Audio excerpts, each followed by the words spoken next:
Namaste and welcome to class. And thank you so much for sitting with me with your undivided attention. And today we have a very interesting topic because most of the time we are trapped in this storm and we don't know how to get out of it. So today's class is about how to survive an ego attack. Well, first of all, we need to know that the ego is somebody within you that is there in process of learning, right? It's the one that doesn't have the big perspective of things. It's the one that is always in need for education to say, it's gonna be okay. You are able to do it, right? It's the one that we need to encourage and educate. And also we have a very important role on our own identity. And this is very fundamental because if you are not giving you the power of your own identity, meaning your own authenticity, to be authentic in whatever action you do, in any relationship, in any truth that you relate to you, the ego is going to be confused because you're not giving the right signals to be who you are in this plane of existence. Forget about the spiritual work, forget about the soul journey. It's about you feeling secure as a woman in your relationship, as a mother, in all the roles that you have chose to explore and learn. So we need to constantly reassure the ego. When the ego is not reassured, when it's not giving that education, like a child, right? When it's not giving number two things, discipline and containment. Discipline in terms of commitment, educating the ego that it can be responding in a constructive way rather than having a tantrum. No, I cannot do it. I will do it later. Procrastination. I will do it if, then putting conditions. No, it's about you. Through your commitment of your daily sadhana, you rise the frequency and the ego is content in knowing that, oh, I'm getting stronger. I am being educated. And the second is containment. This is so important, especially for women, because we need to learn to contain. You know what is containment? It's like you have a glass of water or a glass and you put water. The glass is containing the water. The same way our intellect, our equanimity is containing the tantrums of the ego. But when how that works is, no, you cannot do that. No, this is unreal. No, you cannot attach to any new dress or any new fantasy or the dream that this man is going to give you this or that, or any salvation of any kind. You educate and say, no, you are not in a shopping mall going through each of the stores and asking for things that are not in need or in congruence with where I am going. So commitment and containment are so important to pacify the ego, right? Because through the discipline, the ego knows where are the boundaries. Okay, every day I wake up, I do my sadhana, I do my meditation, and then the body gets educated, the ego knows to what extent to respond, and also it gives the parameters how far it can go into their own tantrum, into their own unrealistic way of thinking. Right? So we need to make sure about this first thing that is super important. Now, how do you know when you have the ego attack? Well, I tell you, most of the time you are under the ego attack. But in some of the cycles of the moon specifically, the waters come to the surface. Better say, the subconscious material that have been decanted in the bottom of the sea, if we can put it that, the undercurrents, it becomes to the surface. It's a natural cycle of the waters. Same thing in our organs, in our blood, in our biology. All what have been in denial or in things that we have not processed consciously is going to come forward and be right in your face.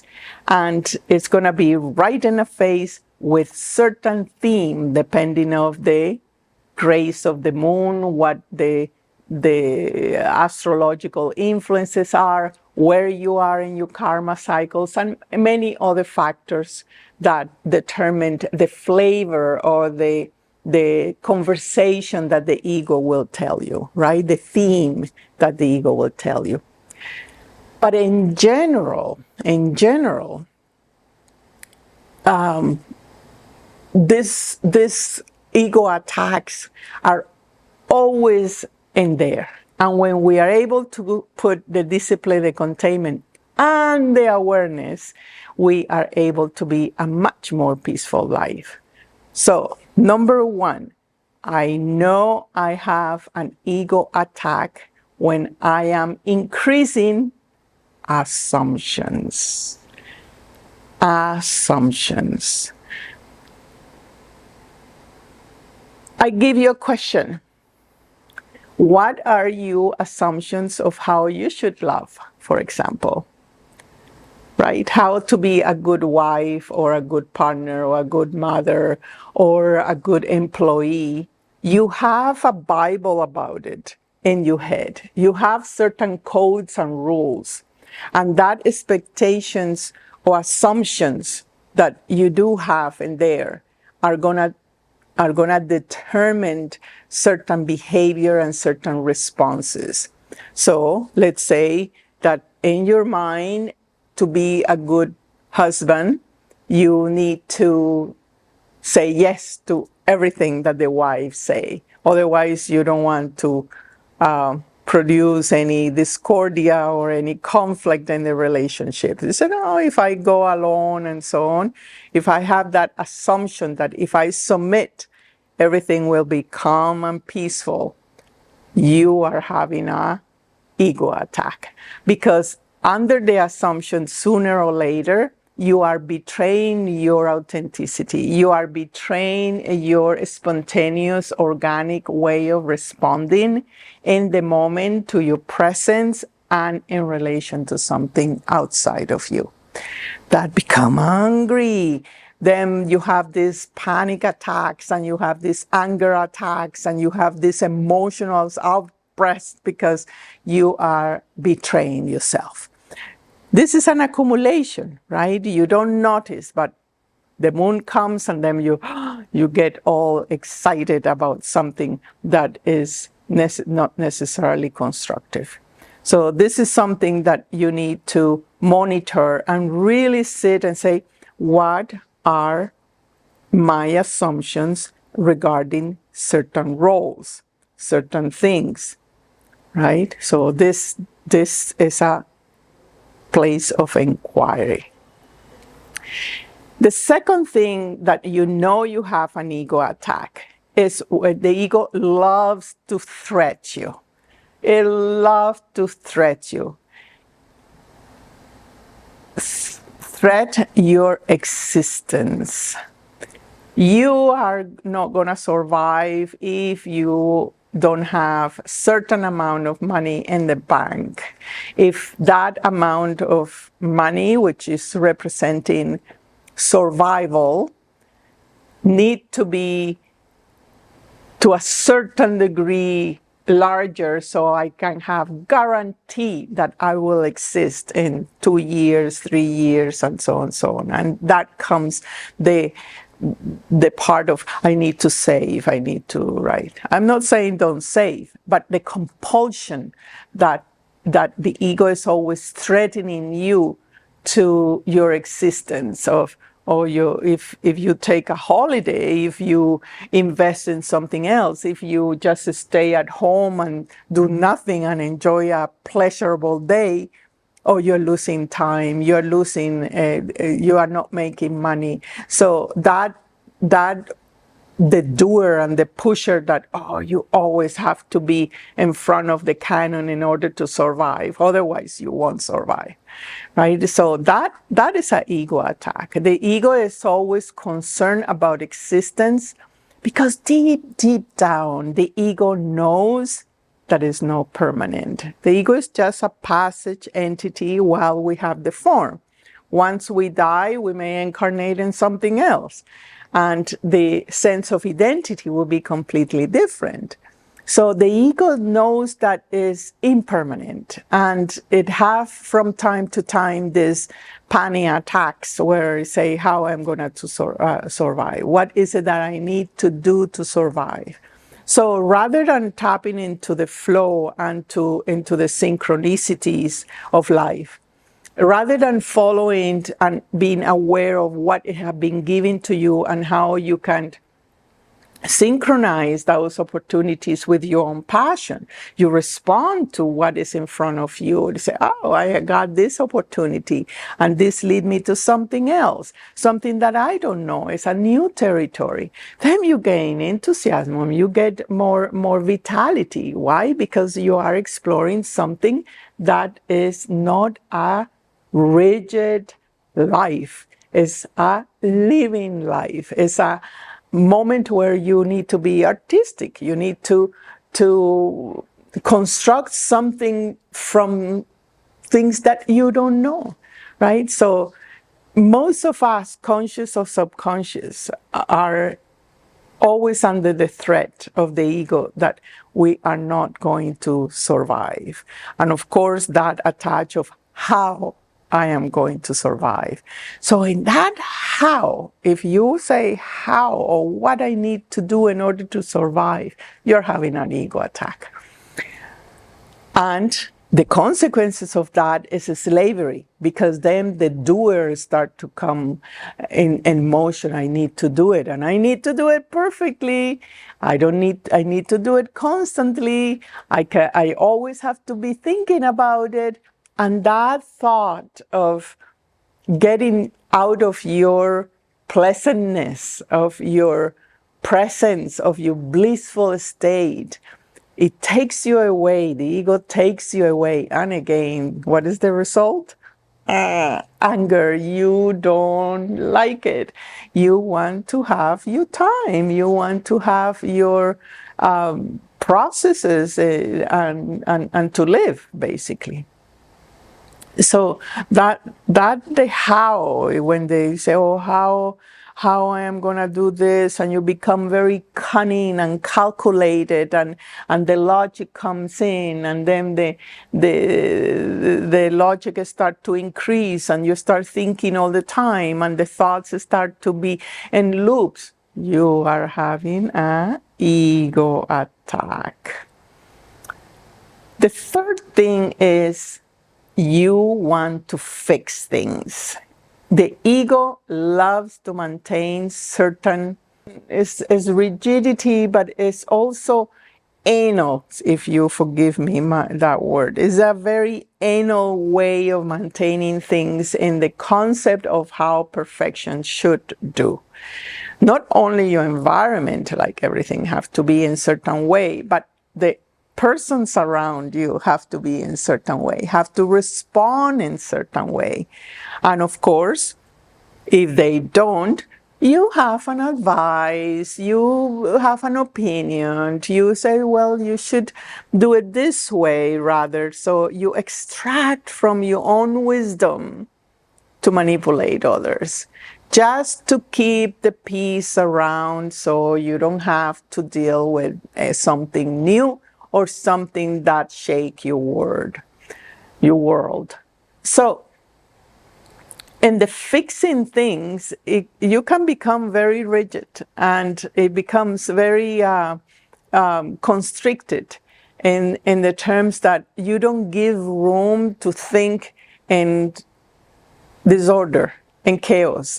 And chaos that is constructive, you recognize that in chaos is a process of detachment. It's a process of letting go. It's a process of refreshing what is the habitual, that you are actually moving to a new territory, to a new frequency, to another perspective. So the ego retains, it's a retained force, and say, no, don't change. Fix it. Just fix it. If the plate breaks, fix it, rather than just get another one. Not in terms of consuming, but in the terms of retaining things that are not necessarily the more practical things that you can do. And finally, I will say that there is an ego attack when you are looking outside for direction.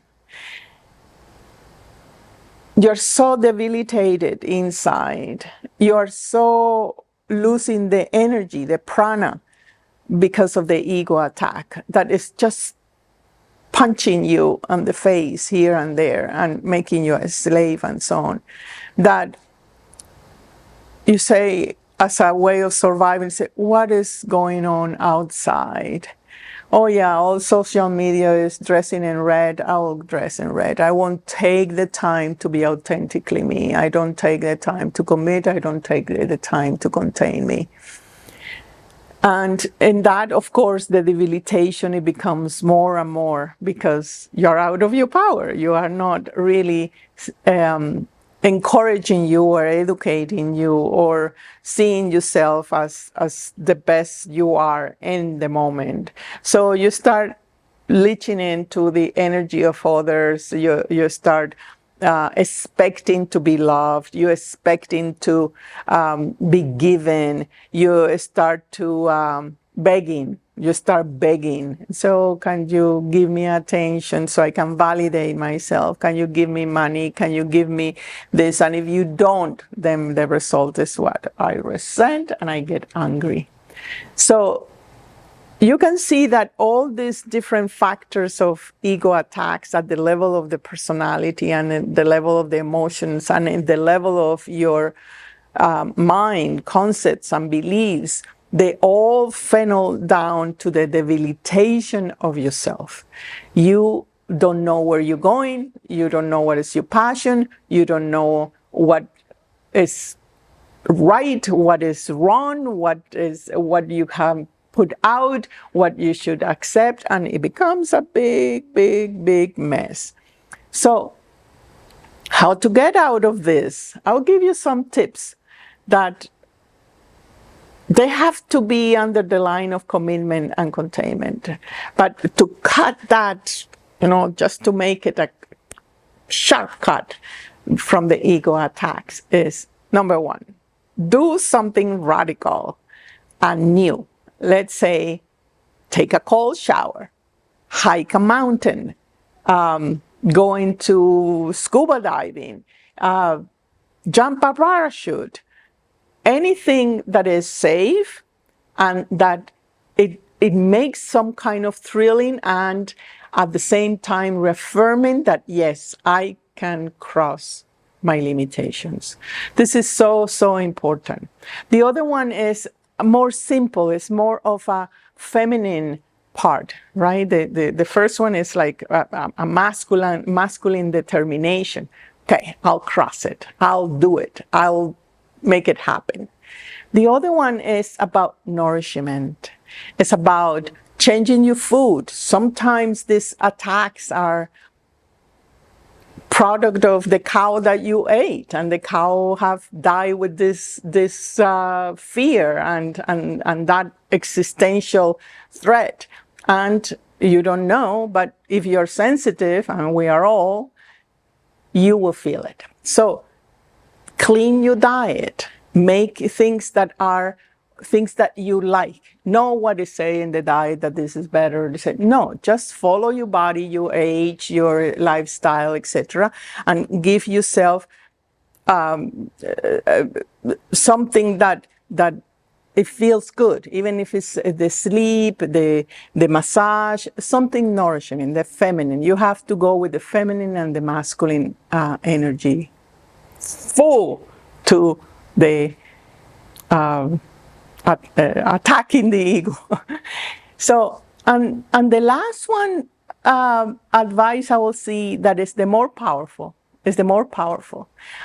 and promote your education is about awareness. Be aware when you are tapping into the loop and the addiction of repeating the ego attacks over and over, because it can be very thrilling. It can be feeling that I am alive because I am working hard, right?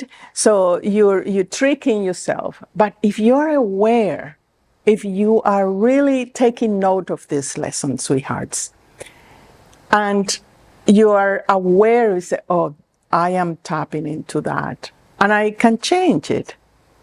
You say, oh, it's a habit. No, the habits can be changed through commitment and through containment. So is every moment, ask yourself, who is doing this action? Is the desperate ego, or is my authentic self? How do I know that I am authentic? Before it feels good, because you gain energy, because it's thrilling, because it's something that you don't know, because it feels pleasure in the skin, because you want to share it, right? The authenticity.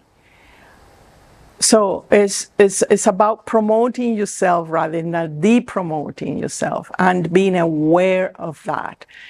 So disengage from the addiction of innating ego attacks to get the attention of others, to get what you want, to produce the victim, to engage in something that is destructive, that you think that you're going to get. But remember, the ego is infantile.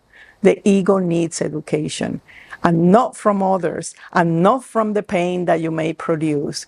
Decide to educate consciously your ego, and you are in the path of victory. Thank you so much for sitting with me, and I will see you in our next class. Namaste.